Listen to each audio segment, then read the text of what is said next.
بسم اللہ الرحمن الرحیم۔ السلام علیکم ورحمۃ اللہ وبرکاتہ۔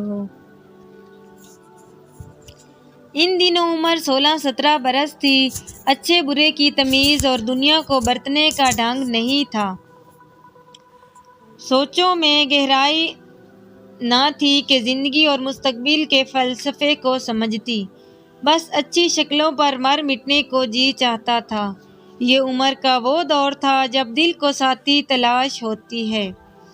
میں بھی بے مقصد نہیں جھانکتی تھی، نظریں کسی حسین ساتھی کی آرزو میں بے قرار رہتی تھی، اور میری بھولی بھالی ماں میری نظروں کا مفہوم نہ سمجھتی تھی۔ تبھی انہوں نے کبھی چھت پر جانے سے منع نہیں کیا تھا۔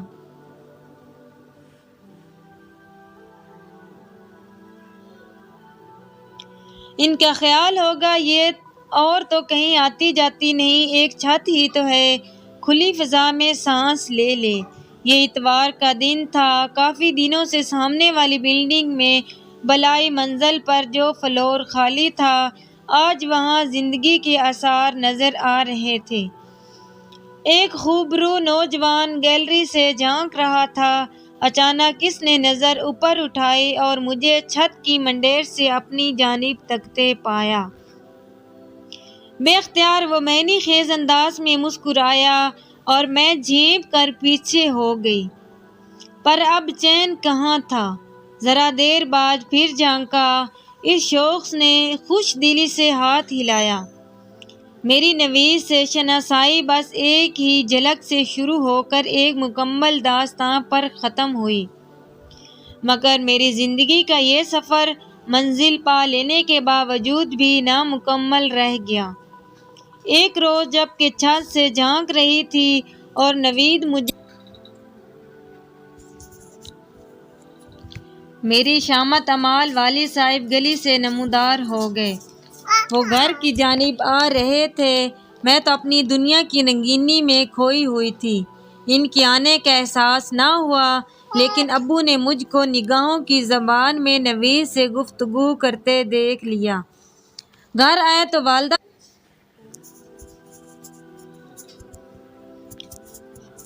تو والدہ سے پوچھا، سلطانہ کدھر ہے؟ چھت پر ہوگی یا یہیں کہیں ہوگی، انہوں نے شان بے نیازی سے جواب دیا اور اپنے کام میں مصروف ہو گئیں۔ زہرا بیگم، کمال ہے، تم جوان بیٹی کی ماں ہو اور تم کو خبر ہی نہیں کہ تمہاری بیٹی کہاں ہے۔ اگر چھت پر بھی ہے تو اس بھری دوپہر میں وہاں کیا کر رہی ہے؟ اب مجھے کیا خبر بھائی، میں تو کچن میں کھانا بنانے میں مصروف ہوں۔ کھانوں کو چھوڑو اور بیٹی کی خیر لو۔ چھت پر جاؤ، دیکھو تو وہاں کڑکتی دھوپ میں کیا کر رہی ہے۔ والد صاحب کے سخت تیور دیکھ کر امی اوپر آنے کو زینے پر چڑھنے لگی۔ ان کے قدموں کی آواز پر میرے کان کھڑے ہو گئے۔ زینے پر پہنچ گئی کہ ان کے چھت تک پہنچنے کی نوبت نہ آئے۔ چلو تمہارے ابو آ گئے ہیں اور تم کو پوچھ رہے ہیں۔ میرا دل دھڑک اٹھا۔ خدا نہ کرے میرے نوید سے اشاروں میں باتیں کرتے تو نہیں دیکھ لیا۔ دل درست خدشے سے دھڑکا تھا۔ انہوں نے ڈپٹ کر پوچھا، چلو تمہارے ابو آ گئے ہیں اور تم کو پوچھ رہے ہیں۔ میرا دل دھڑک اٹھا۔ خدا نہ کرے مجھے نوید سے اشاروں میں باتیں کرتے تو نہیں دیکھ لیا۔ دل درست خدشے سے دھڑکا تھا۔ انہوں نے ڈپٹ کر پوچھا، اتنی تپش ہے اس وقت، چھت پر کیا کر رہی تھی؟ کیا سامنے کی بلڈنگ میں تمہاری کوئی سہیلی رہتی ہے؟ ان کا ذو معنی جملہ مجھے تازیانے کی طرح لگا اور میں نے جھرجھری لی۔ نہیں تو ابو، بس اسی قدر کہہ سکی۔ وہ بھی اس وقت تو غصہ پی گئے، لیکن ان کے دل میں جس خدشے نے سر اٹھایا تھا، اس نے ایک ایسی فکر کا روپ دھار لیا جو تپ دق کی مانند بابا جانی کی ہڈیوں کو گلانے لگی۔ والدہ کچھ ٹھنڈے مزاج کی تھی اور بالکل بھی عجلت پسند نہ تھی۔ جو کام ماؤں کا ہوتا ہے وہ بھی والد صاحب نے خود سر انجام دینے کی ٹھان لی۔ وہ دن رات مجھے بیانے کی چارہ سازی میں لگ گئے۔ قریبی دوستوں سے ذکر کیا کہ میری بیٹی کا رشتہ تلاش کرنا ہے۔ خاندان میں اس کے لیے کوئی اچھا رشتہ موجود نہیں ہے۔ آدمی کسی جستجو میں لگ جائے تو کامیاب ہو ہی جاتا ہے۔ ایک دوست کے توسط سے والد صاحب کو بھی میرے لیے مناسب رشتہ مل گیا۔ ایک روز والد کے دوست شاکر صاحب کی بیگم ہمارے گھر آ گئیں۔ انہوں نے مجھے دیکھا اور پسند کر لیا۔ جب والدہ نے آگاہ کیا کہ تمہارے ابو نے ایک لڑکا پسند کر لیا ہے تو میں پریشان ہو گئی، تاہم ماں کو تسلی دی، مجھے اس لڑکے کی فوٹو تو دکھائے، تبھی ہاں کروں گی۔ اگلے روز امی نے ایک فوٹو دکھائی۔ موصوف کی شکل ایک آنکھ مجھ کو نہ بھائی، ذرا بھی خوبصورت نہ تھے، اوپر سے کچھ پختہ عمر لگتے تھے کہ سر پر بال بہت کم تھے۔ دیکھتے ہی میں نے فوٹو کو پرے پھینک دیا اور کانوں کو ہاتھ لگا کر کہا، توبہ توبہ، کیا آپ کو میرے لیے یہی ہر جڑا ملا ہے؟ ہرگز اس سے شادی نہ کروں گی، مر جانا پسند کروں گی۔ اماں کی آنکھیں کھلی کی کھلی رہ گئیں۔ انہوں نے یہ کہہ کر مجھ کو مزید اس معاملے پر بحث کرنے سے روک دیا کہ تمہارے ابا آ جائیں تو ان سے بات کروں گی۔ اگلے روز جب ابو دفتر چلے گئے، ماں نے کہا میں نے بات کی ہے۔ انہوں نے یہی سوال کیا کہ بیٹی سے پوچھو انکار کی کیا وجہ ہے۔ میں صورت ہی سب کچھ نہیں ہوتی، اصل شے سیرت ہوتی ہے۔ اماں، سیرت کے ساتھ لڑکی لڑکے کی پسند کو بھی خاطر میں رکھنا پڑتا ہے۔ تو کوئی پسند ہے تیری؟ بتا دے، یہ بھی میں تیرے بابا سے پوچھ لوں گی۔ سوچا موقع اچھا ہے، ماں کے کان میں ڈال ہی دوں، ایسا نہ ہو بعد میں کہیں میں نے تو پوچھا تھا لیکن تم نے اپنی پسند نہ بتلائی۔ ماں، سامنے والی بلڈنگ میں جو لوگ آئے ہیں ان کا لڑکا ہے، نوید نام ہے۔ میں زیادہ نہیں جانتی لیکن مجھے وہ لڑکا پسند ہے، وہ بھی مجھ سے شادی کرنا چاہتا ہے۔ ابا سے کہیں میرا رشتہ اس کے ساتھ کر دیں۔ لڑکا کون ہے، کیا کرتا ہے، کس خاندان سے ہے؟ ارے بھائی کچھ تو معلوم ہو۔ مجھے نہیں معلوم اماں، میں اس سے ملتی تھوڑی ہوں، بس چھت سے ہم بات کر لیتے ہیں۔ وہ نئے لوگ آئے ہیں اور معلومات لینا تو ابا کا کام ہے۔ امی نے اپنا کہا نبھا دیا، میری پسند سے ابو کو آگاہ کر دیا۔ وہ تو چراغ پا ہو گئے کہ سب جانتا ہوں، مجھے معلومات لینے کی ضرورت نہیں۔ وہاں کوئی فیملی نہیں بلکہ ایک لڑکا تنہا رہتا ہے، کرائے پر فلیٹ لیا ہے۔ اس کے گھر والوں کا اتا پتہ کیا معلوم کروں؟ مجھے وہ سرے سے پسند نہیں، اوباش لگتا ہے۔ اس کی فیملی بھی ہوتی تب بھی وہ مجھے قبول نہیں ہوتا۔ جو رشتہ شاکر صاحب کے توسط سے آیا ہے وہ ہر لحاظ سے بہتر ہے۔ بیٹی کو سمجھا دو تاکہ یہ طاق جھانک کا سلسلہ بند کر دے، ورنہ ایسی مار ماروں گا کہ بچے گی نہیں۔ اماں مجھے کیا بتاتی، وہ یہ سب بلند آواز کے ساتھ گرج برس کر کہہ رہے تھے کہ اب ان کا کہا پتھر کی لکیر ہے اور مزید کچھ کہنے سننے کی گنجائش نہیں ہے۔ وہ کسی اجنبی سے رشتہ نہ کریں گے۔ اگلے روز شام کو شاکر صاحب کے ہمراہ ان کے عزیز اور میرے رشتے کے طالب قیوم صاحب اور ان کے صاحبزادے بھی تشریف لے آئے۔ ان لوگوں کو والد صاحب نے چائے پر بلایا تھا تاکہ امی بھی لڑکے کو دیکھ لیں، اس سے بات چیت کر لیں کہ ماں کی تسلی بھی ہونی چاہیے۔ والدہ نے بات چیت کر لی اور انہیں بھی فہد پسند آ گیا، بلکہ وہ تو اس رشتے کی زیادہ طرفدار ہو گئیں۔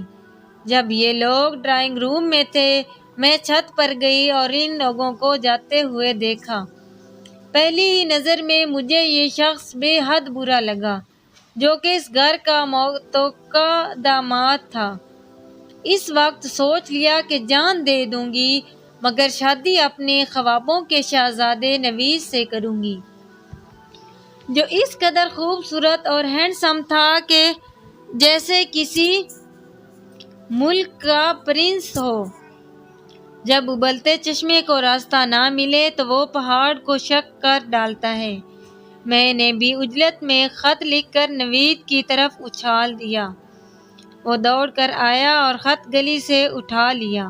خط میں تمام احوال درج کر کے استدعا کی تھی، کسی طرح ایک بار ملو تاکہ ہم اپنے مستقبل کا فیصلہ کر لیں، ورنہ بہت دیر ہو جائے گی۔ شام کو اس نے گیلری سے قریبی پارک کی جانب اشارہ کیا اور 2 انگلیوں سے 11 بجے کا وقت بتایا۔ والد صاحب دفتر چلے جاتے۔ میں نے کبھی اماں سے نہ کہا تھا کسی سہیلی سے جانا ہے۔ پہلی بار ان کی منت کی کہ رافعہ سے ملنا ہے۔ وہ بولی ذرا کام سے فارغ ہو لوں تو چلتی ہوں۔ آپ کبھی بھی فارغ نہیں ہو سکتی کیونکہ آپ کے کام تو ختم ہونے میں نہیں آتے، تب تک ابو کے گھر لوٹ آنے کا وقت ہو جائے گا۔ رافعہ کا گھر نزدیک ہی ہے، ساتھ والے پارک کے پاس۔ بھولی ماں کو کچھ سمجھ میں نہیں آیا، میری منت سے باتوں میں آ گئی۔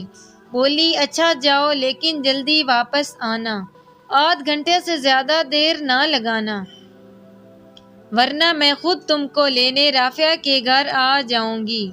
خدا کا شکر ادا کیا، دوڑی ہوئی کمرے میں گئی، جلدی سے لباس تبدیل کر کے گھر سے نکل گئی۔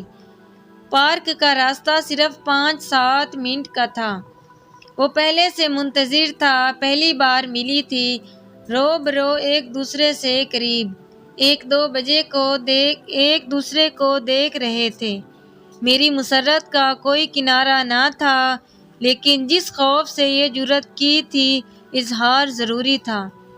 اس نے کہا مجھ سے بچھڑنے کا ڈر ہے تو مضبوط قدم اٹھانا ہوگا، کہو تو تمہارے والد سے رشتے کی بات کروں، ورنہ میرے ساتھ چلو، کورٹ میں نکاح کر لیتے ہیں۔ وہ رشتہ نہ دیں گے، ابو فیصلہ کر چکے ہیں، فہد سے ہی رشتہ کریں گے، انہوں نے وہاں ہاں کر دی ہے، تو پھر کیا کرنا ہے، کورٹ میرج۔ کچھ سوچ کر میں نے سر جھکا لیا۔ دیکھو میں تنہا ہوں، اپنے بزنس کے سلسلے میں یہاں رہ رہا ہوں، میرا کوئی رشتہ دار نہیں ہے، نہ بزرگ کہ تمہارے ابا سے رشتہ لینے آئیں، البتہ 2-1 دوست ہیں، وہ آ سکتے ہیں میرے ساتھ، بس رہنے دو، ابا کہیں گے خاندان کا تھا پتہ نہیں اور چلے آئے ہو رشتہ مانگنے۔ کیا رشتہ یوں طے ہوتے ہیں؟ مجھے پتہ ہے وہ ایسا ہی کہیں گے۔ 2-3 دن سوچ بچار میں گزر گئے، ادھر اماں بابا میری شادی کے تذکروں میں لگے تھے، ادھر میں نوید کے ساتھ ہمیشہ زندگی گزارنے کے خواب بن رہی تھی۔ آخر اس کے ہمت دلانے پر ایک رات جبکہ امی ابو سو رہے تھے، چپکے سے در کھول کر نکل آئی اور اس کی کار میں بیٹھ کر ہمیشہ کے لیے گھر چھوڑ دیا۔ یوں والدین کی بے خبری میں ان کی مرضی کے خلاف اپنی پسند کی شادی کر لی۔ نوید نے اس واقعے سے چند دن قبل سامنے والا فلیٹ چھوڑ دیا تھا۔ وہ اس دوسرے فلیٹ میں مجھے لے آیا جو کرائے پر لے لیا تھا۔ نوید سے کورٹ میرج کر کے خوش تھی، گرچہ والدین کو دھوکہ دینے کا قلق ضرور تھا، مگر اس وقت اپنی خوشی اور اپنے خواب زیادہ عزیز تھے۔ نوید نے کوئی کمی نہ کی، اچھا کھلایا پلایا، روز شام کو سیر پر جاتے۔ یہ فلیٹ ہمارے گھر سے کافی دور ایک پوش علاقے میں تھا۔ مجھ کو اپنے شوہر سے کبھی خرچے کی تنگی محسوس نہ ہوئی، لیکن اس بات کا بھی علم نہ تھا کہ وہ کیا کام کرتے ہیں، بس یہی کہتے تھے کہ ایک چھوٹا موٹا اپنا بزنس ہے۔ تم کو میرے بزنس کی تفصیل جاننے سے کیا غرض، تمہیں تو بس خرچے سے مطلب ہونا چاہیے، وہ تو ہم کو مل جاتا ہے۔ 4 سال سکون سے گزر گئے۔ ایک بار نوید سے چھپ کر امی سے فون پر بات کی۔ فون رافعہ کے گھر لگا ہوا تھا، اس کو منت کر کے کہا امی کو بلا لاؤ۔ والدہ نے مجھ سے بات کرنے سے انکار کر دیا۔ اب میں 2 بیٹیوں کی ماں بن چکی تھی۔ جس فلیٹ میں ہم رہتے تھے اس کے برابر والے فلیٹ میں ایک عمر رسیدہ نرس مریم رہا کرتی تھی۔ جبکہ بچیوں کی پیدائش ہوئی اس کو بلا لیتی۔ وہ میرے شوہر کی بہن بنی ہوئی تھی اور نوید جس کو مریم آپا بلاتے تھے۔ نوید چلے گئے اور پھر ان کی خبر نہ آئی۔ آپا کو پتا تھا کہ وہ کسی ایجنٹ کے ذریعے گئے ہیں۔ انہوں نے اس آدمی کا کھوج لگایا اور پوچھا کہ نوید کو گئے 1 ماہ ہو گیا ہے، کوئی خیر خبر نہیں آ رہی۔ تب اس نے بتایا کہ وہ غیر قانونی طریقے سے جانے کی وجہ سے پکڑے گئے ہیں اور انہوں نے ان کو قید کر لیا ہے۔ وہ دیار غیر میں سزا کاٹ رہے ہیں۔ 3 سال گزر گئے، نوید لوٹے، نہ کوئی رابطہ کیا۔ میں کوڑی کوڑی کو محتاج ہو گئی، 2 چھوٹی بچیوں کے ساتھ تھا۔ زیادہ پڑھی لکھی نہ تھی کہ نوکری کر لیتی۔ آپا خود بیوہ تھی اور ایک ہسپتال میں جزوی وقتی کام کرتی تھی۔ بیچاری کی تنخواہ ہی کیا تھی، اس کی اپنی مشکل سے پوری ہو رہی تھی، پھر بھی جہاں تک بن سکا سہارا دیا۔ آخر جمع پونجی زیور سب ختم ہو گیا۔ میں فلیٹ کا کرایہ دینے سے بھی قاصر تھی۔ ایک روز مالک مکان نے میرا سامان باہر نکلوا دیا، رہنے کا بھی آسرا نہ رہا۔ آپا نے رحم کھا کر مجھے کچھ دنوں کے لیے اپنے گھر میں رکھ لیا، مگر یہی کہا کہ اب تم خود اپنے قدموں پر کھڑی ہونے کا چارہ کرو، میں تم کو مستقل سہارا نہیں دے سکتی۔ نوکری کی تلاش کو نکلی، گھریلو کام کے لیے ملازمہ جیسی نوکری ہی کر سکتی تھی، وہ بھی نہ ملی۔ 2 چھوٹی بچیوں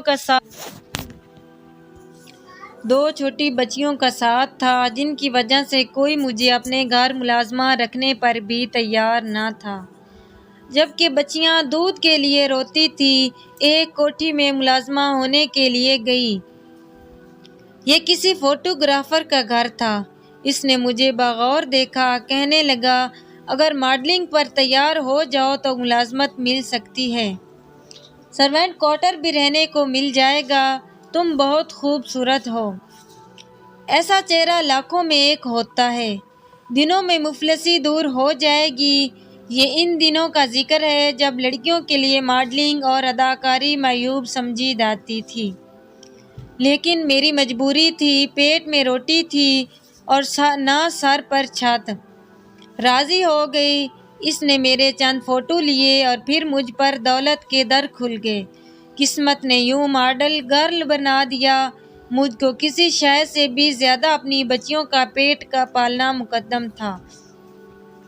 یہ میری اشد ضرورت اور مجبوری تھی، پھر ان کی اچھی تعلیم کی خاطر روپوں کی حاجت تھی۔ میں دولت کمانے کی مشین بنتی گئی اور وقت گزرتا گیا۔ اب ایک کوٹھی کی مالک تھی، بچیاں بڑی ہو رہی تھی، وہ اچھا کھاتی، بہترین پہنتی اور اعلیٰ تعلیمی ادارے میں پڑھ رہی تھی۔ ان کے شاندار مستقبل کی خاطر میں نے کسی بات کی پرواہ نہ کی۔ ان کے لیے گھر میں نوکر آیا خانسامہ تھے اور میرے وارڈروب نت نئے فیشن ڈیزائن کے ملبوسات سے بھرے تھے۔ اب میں ایک نئی جگمگ کرتی دنیا میں تھی، جہاں عمارت کی چکا چوند غریبیوں کو شرماتی تھی۔ دولت کی ریل پیل تھی، میرے اشاروں پر مشہور مصنوعات بنانے والی کمپنیاں دولت میرے پاؤں میں رکھتی تھی۔ سبھی کچھ مل گیا مگر نوید نہ تھے، اور ان کی یاد میرے دل میں ہر دم چٹکیاں لیتی تھی۔ مجھ کو ان سے واقعی محبت تھی، ان کے ساتھ گزارے دن جنت کا خواب معلوم ہوتے تھے۔ جب شوہر سے جدائی کا خیال روح کو مجروح کرتا تو دل بے بس ہو جاتا۔ وہ موسم سرما کی ایک سرد رات تھی۔ 7 سال بعد مریم کے ہمراہ اچانک نوید آ گئے۔ مریم میرا گھر جانتی تھی، ان کو سامنے دیکھ کر آنکھوں پر یقین نہ آ رہا تھا۔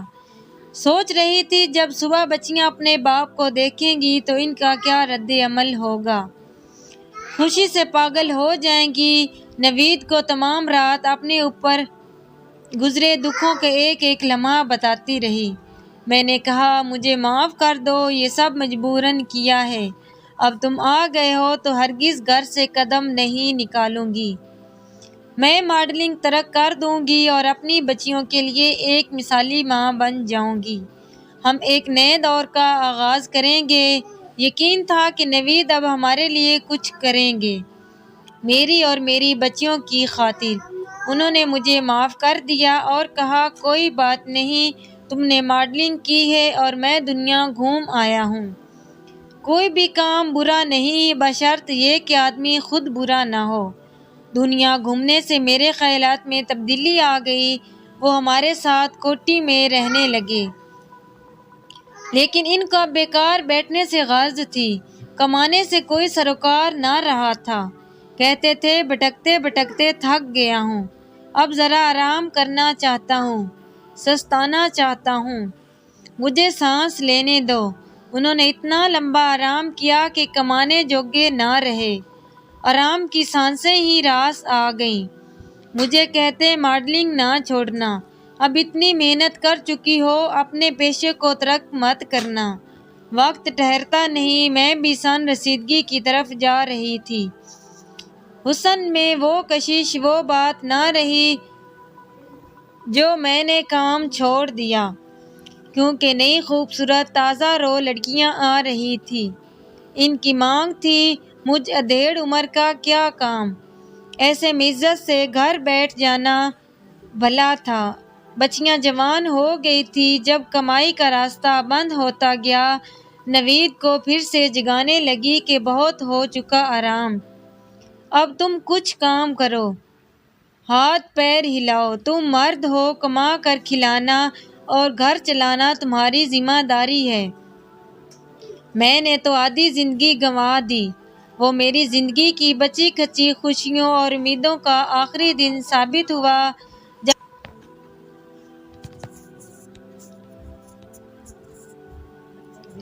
وہ میری زندگی کی بچی کھچی خوشیوں اور امیدوں کا آخری دن ثابت ہوا جب اس نے کھل کر کہہ دیا میں کچھ نہیں کر سکتا، کوئی کام نہیں آتا، مجھے کمانے کی عادت نہیں رہی ہے۔ ہم اپنی بیٹیوں کو ماڈلنگ کے میدان میں لے آتے ہیں، یہ تم سے زیادہ خوبصورت ہیں، نو خیز چہروں کی مانگ ہوتی ہے نا، تم آرام کرو، یہ تمہاری جگہ لے لیں گی۔ بیٹیوں کے باپ کے اس ارادے پر میری آنکھوں سے آنسو بہہ نکلے۔ کیا اسی خاطر میں نے کھٹن راستہ چنا تھا اور اتنے کشٹ اٹھائے تھے؟ اب میرے چمن کی ان نوخیز کلیوں پر بھی ان کے باپ کی نظر تھی کہ یہ کمائے گی اور وہ کھائے گا۔ جب بھرم کا رشتہ ٹوٹ گیا تو میں نے بھی طلاق حاصل کر کے جان چھڑا لی تاکہ بچیوں کو بر وقت